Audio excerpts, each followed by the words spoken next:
Performer, un mot qui est très important parce qu'il nous pousse à aller plus loin, il nous pousse à en faire beaucoup. Mais performer, c'est aussi un mot stressant parce que ça vient avec beaucoup d'attentes et beaucoup d'exigences. Et aujourd'hui, je te propose de renouer avec la performance pour juste bien le replacer dans l'échelle de valeur et voir à quel point c'est plus facile de performer quand on est bien aligné. À tout de suite! Parce qu'on a tous des vies occupées, des agendas surchargés et que malgré tout, on aimerait apprendre à se déposer. L'architecte de l'âme, c'est ta pause zen. Un endroit pour t'aérer le cerveau, arrêter de réfléchir et juste te laisser inspirer. Un endroit pour toi, pour apprendre à sortir du mode cruise control qu'on a adopté et recommencer à cultiver la joie. Ensemble, on va se les remettre les deux mains sur le volant. Bienvenue dans l'architecte de l'âme. Bienvenue chez toi. Oh yeah! Renouer avec la performance. Ce ne sera pas quelque chose de facile, je le sais, tu vas devoir déconstruire quand même quelques idées, quelques croyances que tu as dans ta tête. Parce qu'on est habitué que performer, ça se passe dans le faire. Performer, c'est des actions, c'est beaucoup de choses, c'est un agenda chargé, une grosse structure et ça amène son lot de lourdeur. Performer, ça amène aussi du stress parce que si on n'atteint pas les objectifs de performance qu'on s'est fixés, on se sent mal, on se sent incompétent, on se sent coupable et peut-être même on a peur du jugement. Pourquoi? Parce que la société valorise la performance. On se valorise lorsqu'on est occupé. C'est même rendu beau ou un trend de voir que les gens n'ont pas de temps, que voir que les gens sont essoufflé. Quand on dit « Oh my God, j'ai réussi à faire tout ceci, tout cela à travers toute mon occupation », les gens sont comme « Wow, bravo, bravo, acclamation ». Mais je suis désolée, la performance, ce n'est pas dans le faire. La performance, finalement, c'est simplement un moment où tu es productif et où tu mets ton focus sur quelque chose. Donc, c'est simplement l'action pendant que tu fais dans la présence. Mais il n'y a rien de toute ta définition que tu connais de la performance, de l'accomplissement, de la réussite qui est légitime. Parce que performer, ça veut juste dire faire quelque chose ici, maintenant. Pour être une personne performante, c'est différent. Pour se sentir performant, c'est différent. On est à un autre niveau. Moi, je te parle toujours d'alignement intérieur parce que pour moi, la performance, c'est vraiment pas important dans l'échelle d'action. Tout commence par une étincelle. Tout commence par un petit feu à l'intérieur qui débute et qui s'enflamme de plus en plus pour que tu aies envie de faire quelque chose. Ensuite, tu vas décider qu'est-ce qui correspond à ta mission de vie, à ta vision, à tes valeurs, et c'est là que tu vas pouvoir voir si ça fait du sens pour toi de créer ce qui a monté dans l'étincelle, dans le feu, dans l'idée. Si ça répond à ton pourquoi, si ça vient t'aider à te lever chaque matin, à te motiver, bien à ce moment-là, tu vas pouvoir avoir une progression constante. Et lorsque ta progression, elle est constante et motivée par ton pourquoi, bien, ça devient facile. On a une bonne raison de faire ce qu'on fait et surtout, on est dans le flow. Si je me force à faire quelque chose, exemple, si j'ai pas le goût de faire un podcast, puis je me dis, il faudrait bien que je me lance en podcast pour que mon entourage, ma tribe me suive, puis que je donne un peu plus de valeur à mon travail, je vais faire un podcast qui va être vraiment drabe et vraiment plate. Parce qu'à chaque fois que je vais m'installer pour enregistrer, je vais me sentir obligée de performer. Dans mon podcast, dans l'aventure de l'architecte de l'âme, j'ai aucunement la pression de performance parce que je me connecte quand j'en ai envie. Je prends le temps de vérifier ce qui est aligné avec moi, avec mes valeurs, avec ma mission de vie. Je me renseigne constamment pour apprendre constamment et faire une progression en même temps que je te parle, en même temps que j'enregistre, en même temps qu'on crée ensemble l'architecte de l'âme. Je suis dans un moment où je suis dans ma bulle, je suis bien avec moi, je suis avec mon micro et je sais que je te transmets de l'information qui est intéressante ou un message qui a besoin d'être entendu. Je suis pas dans une obligation de performance, je suis pas dans une obligation de faire. L'architecte de l'âme est aligné avec mes valeurs, avec qui je suis. Et en plus, bonus, quand c'est un podcast, je peux enregistrer quand j'ai l'énergie, quand ça me tente. Donc, je ne suis pas en train de me forcer en disant toutes les semaines, je dois faire mon podcast le dimanche soir pour te le publier le lundi matin. Des fois, je peux avoir 5, 6, 7, 8 épisodes d'enregistrés d'avance. Des fois, je peux faire un épisode spontané parce que j'ai quelque chose à te dire ici, maintenant. Mais la différence, c'est que je ne suis pas dans la performance, obligation, atteinte ultime d'un objectif. Pourquoi? Parce que c'est aligné à mes valeurs. Qu'est-ce que ça fait quand je fais des choses qui sont alignées avec moi? Ça fait que j'ai envie de le faire. Ça fait que j'ai plus de goût de le faire et que c'est léger pour le faire. Donc, je suis en train de développer de la confiance. Confiance en soi, c'est super important pour mener à terme un projet. Confiance en soi, en sa méthode, en son environnement. Mettre les bonnes choses, les bonnes personnes autour de nous pour s'en aller vers le but. Et seulement après avoir laissé mon étincelle scintiller, après avoir laissé ma mission de vie m'aligner, après m'être renseignée, faire une progression constante de là où j'ai envie de m'en aller, après avoir développé la confiance en moi et en mon projet, je peux dire que je performe. Parce que oui, je produis, mais je suis aussi focus vers où je m'en vais. C'est pour ça que dans les épisodes, tu viens trouver toujours quelque chose qui t'intéresse. Parce que je te donne du contenu qui est, oui, intelligent, je te donne du contenu qui est, oui, constructif, mais je te parle aussi de moi et je te parle de sujets qui m'intéressent. Ça, c'est la performance. Quand tu es dans ta zone de génie, quand tu es sur ton X, quand tu fais ce que tu es bon à faire. Et plus on fait ce qu'on est bon à faire, et plus on développe la psychologie du gagnant. Et plus on travaille avec nos talents, avec là où on est bien, et on peut aligner nos talents, nos valeurs, notre pourquoi, notre vision, ça s'appelle la psychologie du gagnant, pour s'en aller vers de plus en plus d'action. Alors, tu vois, le bout de la pyramide, là, le mot « action », c'est ça qu'on est habitué de définir comme la performance. Mais tu n'es pas obligé de faire plein d'actions pour être performant.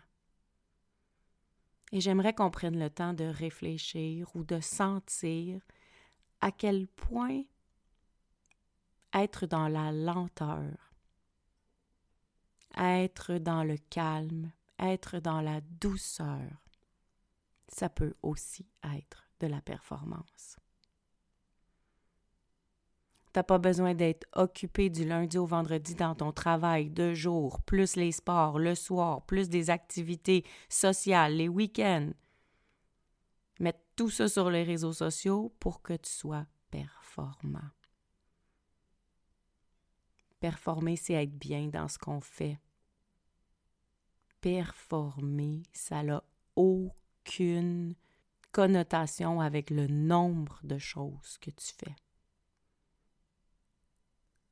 C'est produire dans la conscience, c'est produire dans la douceur, être concentré sur ce que tu es en train de faire et mettre à terme les projets. Parce que ça ne donne rien non plus de faire 1001 choses s'il n'y a rien qui se concrétise au bout du compte. À mon avis, la performance est beaucoup trop valorisée dans notre société. À mon avis, la définition de la performance est biaisée. L'idée aujourd'hui, c'est que je veux que tu prennes le temps de te regarder pour renouer avec la performance, renouer avec ce que toi tu fais. Changer les standards, dépenser ces croyances limitantes-là qui pensent qu'il faut en faire beaucoup pour réussir. Avoir l'audace de juste faire ce que tu as envie de faire. Ajouter de l'amour dans ce que tu fais, au lieu d'entretenir l'obligation. C'est souffrant d'être obligé de faire plein de choses parce que la société a des attentes.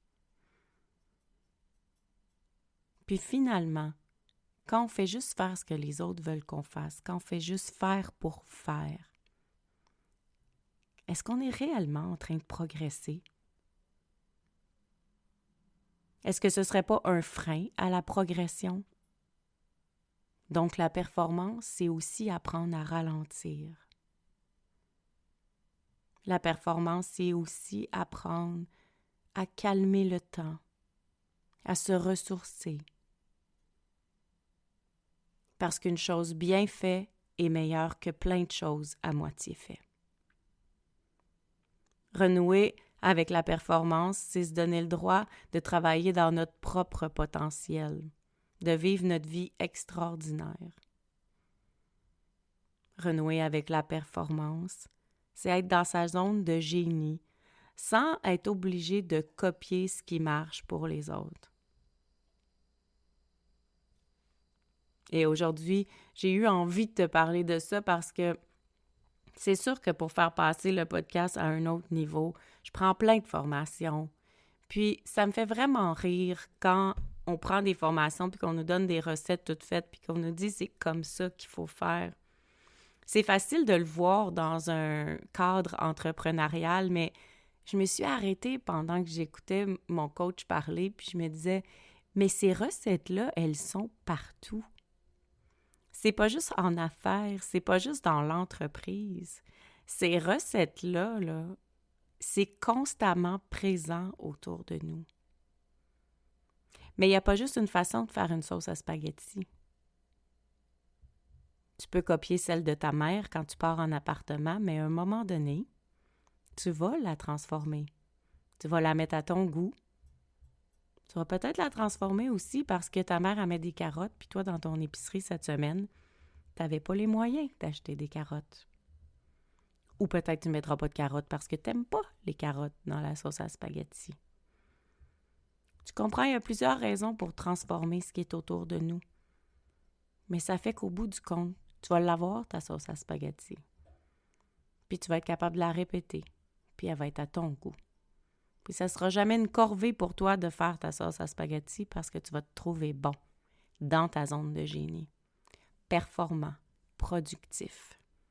Puis quand tu vas avoir tes 18 pots maçons devant toi, tu vas être super content d'avoir passé 4 heures à faire ta sauce à spaghetti. Tu vas être motivé, tu vas avoir développé ta psychologie gagnante et tu vas être prête à faire d'autres actions. C'est exactement ça, la performance.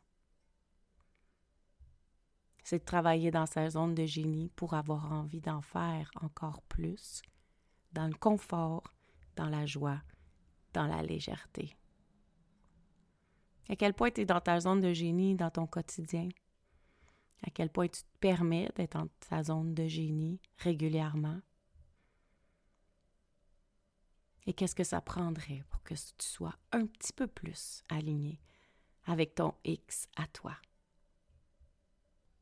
Et justement, si tu as envie d'être sur ton X, découvrir ton X, découvrir c'est quoi la psychologie du gagnant, l'appliquer à toi et renouer avec la performance dans ta vie parce que tu as un projet que tu aimerais mettre à terme et tu as le goût d'être épaulé, j'ai quelque chose d'extraordinaire qui s'en vient.